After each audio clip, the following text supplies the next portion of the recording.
Iran ने पेप Escobar के मुताबिक, लैरी जॉनसन के मुताबिक, डगलस मैकग्रेगर के मुताबिक उन्होंने एक मैसेज दिया है कि हम आपको एक ऐसी सरप्राइज देंगे कि आप हैरान रह जाएंगे अगर आपने। और ये उनका ये कहना है कि पेज़ेश्कियान ने कॉल की, और ये मेरे ख्याल में अब सार आलम साहब ने इसको रिपोर्ट भी की है, और पेज़ेश्कियान ने फ़ोन करके कहा कि उनको बता दें।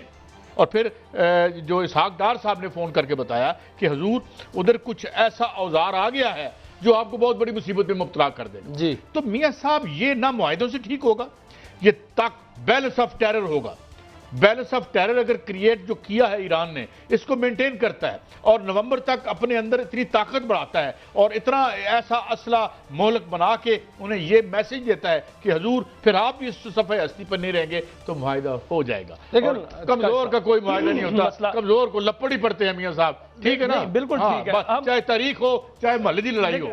हम देखिए काजी साहब, मसला यह है कि हम अचीवमेंट की बात कर रहे हैं कि अमेरिका ने क्या अचीव किया, ईरान ने क्या अचीव किया। मैं समझता हूं कि जो सदर ट्रंप ये मुआहिदा लहरा के जिस पर उन्होंने ऐसे साइन किए हैं, वो मुआहिदे का मतन देखा है।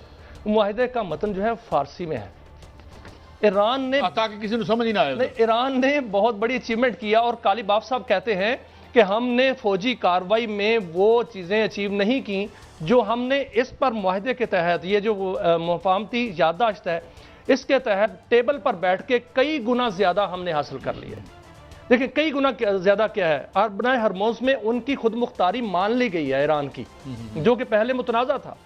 अब वो खुद मुख्तारी उनकी होगी तो वो 30 दिन के अंदर अंदर जो वहां से बारूदी सुरंगें जो है हटाएंगे, सारा कुछ करेंगे, जो ट्रैफिक वहां से जाएगी उसका जो है टॉल लेंगे। बिल्कुल लेंगे। नहीं, उन्होंने कहा 60 दिन के बाद। हाँ, ये 60 दिन जब गुजर जाएंगे इस मुआहिदे के, जिसमें इन्होंने मुआहिदा करना है, बिल्कुल जिसमें मुआहिदा करना है, हाँ जी, तो उस वक्त तक तो वो टॉल नहीं लेंगे। उसके बाद वो टॉल वहां से जो गुजरेगा टॉल लेंगे, टॉल लेंगे। हाँ। 100 से 140 जहाज गुजरते हैं रोजाना। हाँ। 32,000 जहाज जो हैं वो सालाना गुजरते हैं। अगर वो $2 मिलियन टॉल लें एक जहाज से तो ये $60 अरब बनता है। कैसा देखिए, उसमें तो $60 अरब उनका टॉल आएगा। अब देखें सर, नहीं एक ये दूसरा, अमेरिका ने कहा था कि ईरान बैलिस्टिक मिसाइल नहीं बनाएगा। आज ट्रंप क्या कहते फिर रहे हैं, वो कह रहे हैं कि उनका हक है, कतर के पास है तो उनके पास भी होने चाहिए। ये अचीवमेंट है जो पिछली जंग थी। अब देखिए जंग जो है वो जीती है, जंग जीती है ईरान ने। और ईरान ने जो जंग हारी है अमेरिका ने, जंग हारी है उसके इत्तेहादियों ने, तो वो $300 अरब वहां लगाएंगे। मेरी ये सारी की सारी अचीवमेंट है। अब जंग आप मुआहिदा क्यों करते हैं जब जंग हारे? तो बिल्कुल, जब पिछली दफा इन्होंने कतर के प्राइम मिनिस्टर को फोन करके कहा था किसको कहो यार बंद कर दे, अब ना मारे, इनको अंदाजा नहीं था कि इनके पास किस्म किस्म के मिसाइल हैं और माख 5 के थे या कम से कम उनके काबू नहीं आ रहे थे जो उनके, क्योंकि जब उनके 3 रेडार तबाह हो गए तो उसके बाद उन्होंने आवाज की रफ्तार से 15 गुना ज्यादा तेज मिसाइल इनके पास थे ईरान के। हाँ जी, तो मैं अर्ज ये कर रहा हूँ कि उन्होंने अपनी कन्वीनियंस पे मुआहिदा किया है। हर बंदा अपनी कन्वीनियंस पे मुआहिदा करता है। अमेरिका की तो तकब्बुर ही इतना था, एरोगेंसी इतनी थी कि वो आते थे मुआहिदे की तरफ।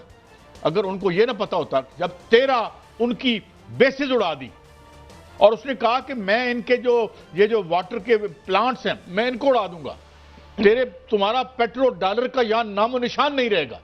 किसी ने भीख में नहीं दी उसको। और ये जो हाथ पैर पड़े हुए थे ना कि मियां शहबाज शरीफ साहब आओ सानू बचाओ, मैं कहा या अल्लाह और तो सुलह कर लो।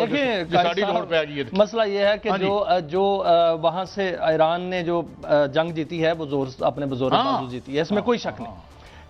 ईरानी कौम को भी शाबाश देनी चाहिए क्योंकि अमेरिका वहां रजीम चेंज चाहता था। वहां पर जितनी भी रजीम है वो मजबूत हुई है। ईरानी कौम बाहर निकली है, लाखों की तादाद में बाहर निकली है और अपनी अफवाज के साथ खड़ी रही है और उनकी अफवाज भी खड़ी। बात सुने, ये कहते थे रजीम चेंज करेंगे। हाँ। और रजीम और मजबूत हो गई, और मजबूत हो गई है।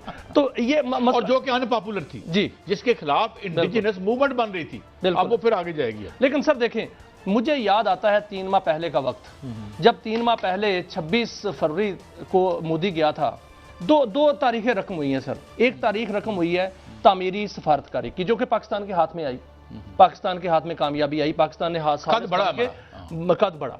दूसरी तारीख, और कद क्यों बढ़ा? क्योंकि हमने ऑपरेशन सिंदूर में उनको जूते मारे थे। ठीक है, और वो जूते खा के 26 फरवरी को वहां भाग गया इजराइल वहां जाके जो और इजराइल को भी हमने शिकस्त दी थी, बिल्कुल वो साथ बैठा हुआ था, बिल्कुल दी थी, इंडिया के साथ बैठ के हमारे साथ था। उनके ड्रोन आते थे, उनके ड्रोन आए, हमने उनके ड्रोन गिराए बाकायदा तौर पे, और वो जो राफेल में बैठे हुए थे उनके पायलट थे, जो इजरायली पायलट्स ने राफेल उड़ाए थे, जिसको हमने मैं क्या अल्फाज बयान करूं, जिनको हमने जो है वो गिराया।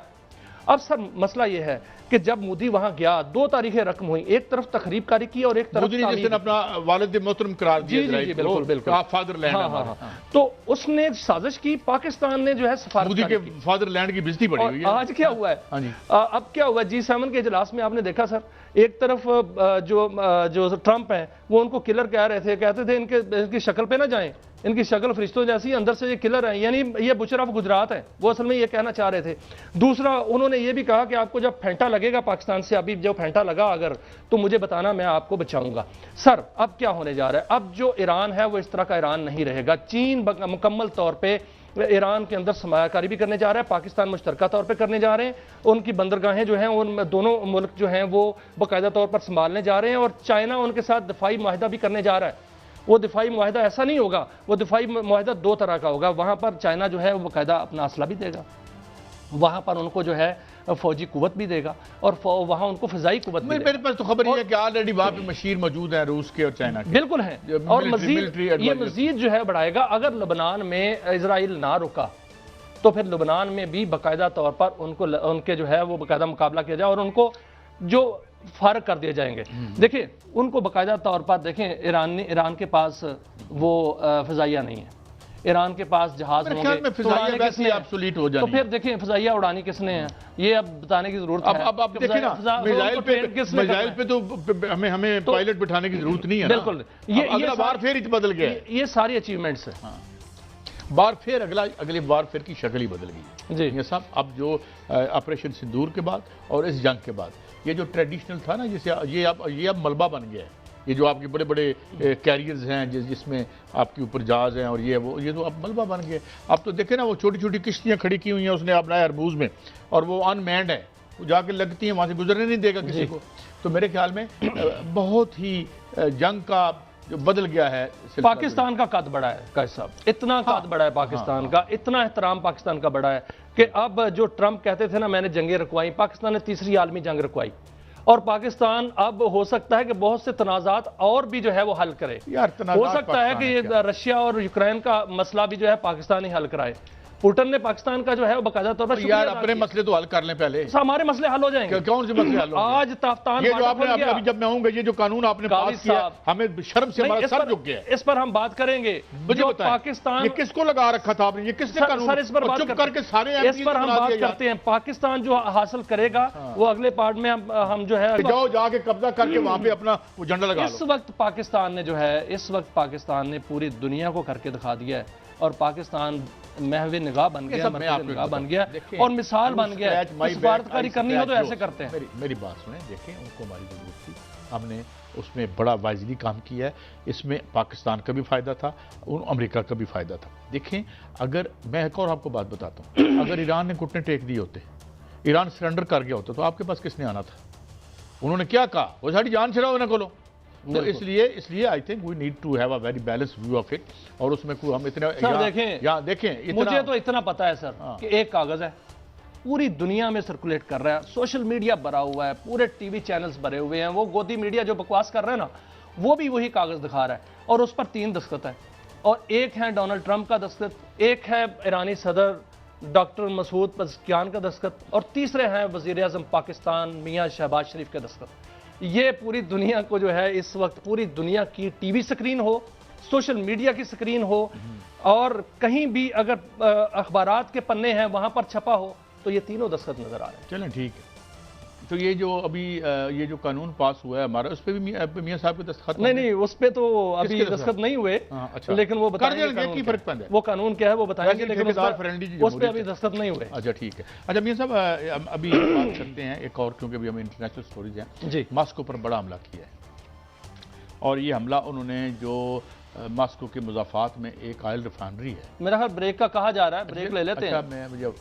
ब्रेक, अच्छा सॉरी, एक ब्रेक है, ब्रेक के बाद आते हैं।